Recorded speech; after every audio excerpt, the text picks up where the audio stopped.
Israel Iran സംഘർഷം സമ്പൂർണ്ണ യുദ്ധത്തിലേക്ക് നീങ്ങുകയാണോ?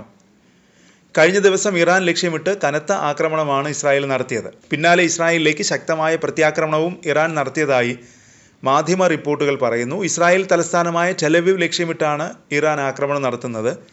അതിനിടെ ആക്രമണം ശക്തമായതോടെ ഇസ്രായേൽ ജനത പരിഭ്രാന്തരാണ്. മാത്രമല്ല, ടെലവീവിൽ നിന്ന് ജനം ഒഴിഞ്ഞു പോകാനും തുടങ്ങിയതായി മിഡിൽ ഈസ്റ്റ് ഐ റിപ്പോർട്ട് ചെയ്യുന്നു.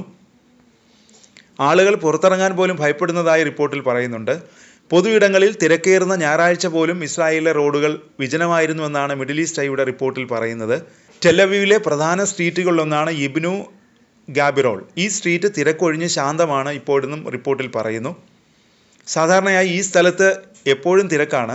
എന്നാൽ വെള്ളിയാഴ്ച ഇറാനിലുടനീളം ഇസ്രായേൽ ആക്രമണം ആരംഭിച്ച ശേഷം ഇസ്രായേലിൻ്റെ ഏറ്റവും വലിയ നഗരം വിജനമാണെന്നും റിപ്പോർട്ടിൽ പറയുന്നുണ്ട്. ഇസ്രായേൽ ആക്രമണത്തിന് പിന്നാലെ ഇസ്രായേലിലേക്ക് ഇറാനും തിരിച്ചടിച്ചിരുന്നു. ടെലവീവ് ലക്ഷ്യമിട്ടായിരുന്നു പ്രധാനമായും ഇറാൻ ആക്രമണം നടത്തിയത്. ആക്രമണം തുടങ്ങിയതോടെ ടെലവീവ് ഇതുവരെ സാധാരണ നിലയിലേക്ക് തിരിച്ചെത്തിയിട്ടില്ലെന്നാണ് റിപ്പോർട്ടിൽ പറയുന്നത്. ഇസ്രായേൽ ഇറാൻ ആക്രമിക്കാൻ തീരുമാനിച്ചതിന് തൊട്ടു പിന്നാലെ പ്രതിരോധ മന്ത്രി ഇസ്രായേൽ കാറ്റ്സ് രാജ്യത്ത് അടിയന്തരാവസ്ഥ പ്രഖ്യാപിച്ചിരുന്നു. ആക്രമണം കനത്തതോടെ അടിയന്തരാവസ്ഥ ജൂൺ 30 വരെ നീട്ടിയിട്ടുണ്ട്. കഫേകൾ, കടകൾ, സ്കൂളുകൾ, പൊതുഗതാഗതം എന്നിവ പൂർണ്ണതോതിൽ പ്രവർത്തിക്കുന്നില്ല.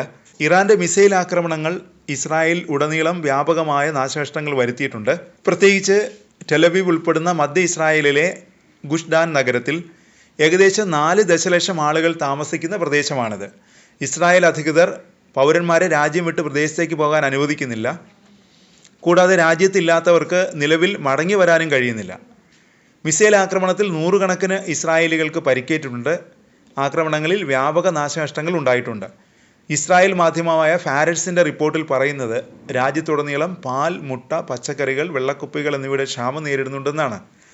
ഈ രാജ്യത്ത് ജീവിക്കാൻ വളരെ ബുദ്ധിമുട്ടാണെന്നാണ് ഇസ്രായേൽ ജനത പറയുന്നതെന്നും മിഡിൽ ഈസ്റ്റിൻ്റെ റിപ്പോർട്ടിൽ പറയുന്നു. ഏറെ സമ്മർദ്ദം നിറഞ്ഞ അവസ്ഥയിലൂടെയാണ് ഇസ്രായേലികൾ കടന്നു പോകുന്നതെന്നും മിഡിൽ ഈസ്റ്റ് ഐയുടെ ഗ്രൗണ്ട് റിപ്പോർട്ടിൽ പറയുന്നുണ്ട്. ടെലവീവിൽ നിന്നുള്ള യുവദമ്പതികൾ മിഡിൽ ഈസ്റ്റ് ഐയോട് പ്രതികരിച്ചിട്ടുണ്ട്.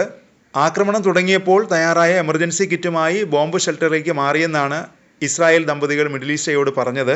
ഞങ്ങൾ ആക്രമണങ്ങളുടെ ചിത്രങ്ങൾ കണ്ടു, മിസൈൽ ആക്രമണം വിതച്ച നാശനഷ്ടങ്ങളുടെ ദൃശ്യങ്ങൾ കണ്ടു. യുദ്ധം ആരംഭിച്ച ശേഷമുള്ള ഏറ്റവും സമ്മർദ്ദം നിറഞ്ഞ നിമിഷങ്ങളിലൂടെയാണ് കടന്നു പോകുന്നതെന്നും ദമ്പതികൾ പറഞ്ഞു. ഇപ്പോൾ പൗരന്മാർ ഞെട്ടലിലാണ്. പക്ഷേ കുറച്ച് ദിവസങ്ങൾക്കുള്ളിൽ ആളുകൾ തെരുവിലിറങ്ങുമെന്നാണ് ടെലവീവിലെ ഫുട്ബോൾ പരിശീലകനായ ന്യൂ പറഞ്ഞത്. അതിനിടെ ഇറാൻ ഇസ്രായേലിലേക്ക് കൂടുതൽ മിസൈൽ ആക്രമണം നടത്തിയെന്നാണ് റിപ്പോർട്ട്. വടക്കൻ ഇസ്രായേലിലെ നഗരങ്ങളിൽ മുന്നറിയിപ്പ് സൈറനുകൾ മുഴങ്ങി. ടെലവീവിൽ ഹൈഫ നഗരം ലക്ഷ്യമിട്ട് ഇറാൻ്റെ ബാലിസ്റ്റിക് മിസൈൽ എത്തിയതാണ് മുന്നറിയിപ്പ് സൈറൻ മുഴങ്ങാൻ കാരണമെന്ന് പിന്നീട് ഇസ്രായേൽ വ്യോമസേന സ്ഥിരീകരിച്ചു. ഇറാൻ്റെ മിസൈലുകൾക്ക് ഇസ്രായേലിൽ യാതൊരു നാശനഷ്ടവും ഉണ്ടാക്കാൻ കഴിഞ്ഞിട്ടില്ല. വ്യോമ പ്രതിരോധ സംവിധാനം ഉപയോഗിച്ച് ഈ മിസൈലുകൾ അന്തരീക്ഷത്തിൽ വെച്ച് തന്നെ നശിപ്പിച്ചു കളഞ്ഞുവെന്നാണ് ഇസ്രായേൽ അവകാശപ്പെടുന്നത്. ഇറാനും ഇസ്രായേലും തമ്മിലുള്ള സംഘർഷം കടുക്കുന്നു. ഇറാൻ തലസ്ഥാനമായ ടെഹ്റാനിൽ രാത്രി മുഴുവൻ ശക്തമായ വ്യോമാക്രമണമാണ് ഇസ്രായേൽ നടത്തിയത്.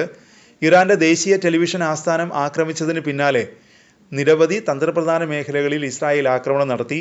ആക്രമണങ്ങളിൽ 45 പേർ കൊല്ലപ്പെട്ടെന്നും 100-ലേറെ പേർക്ക് പരിക്കുണ്ടെന്നും ഇറാൻ്റെ ആരോഗ്യ വിഭാഗം അറിയിച്ചു. ഇറാൻ്റെ മിസൈൽ ശേഖരത്തിൻ്റെ 1/3 തകർത്തെന്നാണ് ഇസ്രായേൽ സൈന്യം പറയുന്നത്.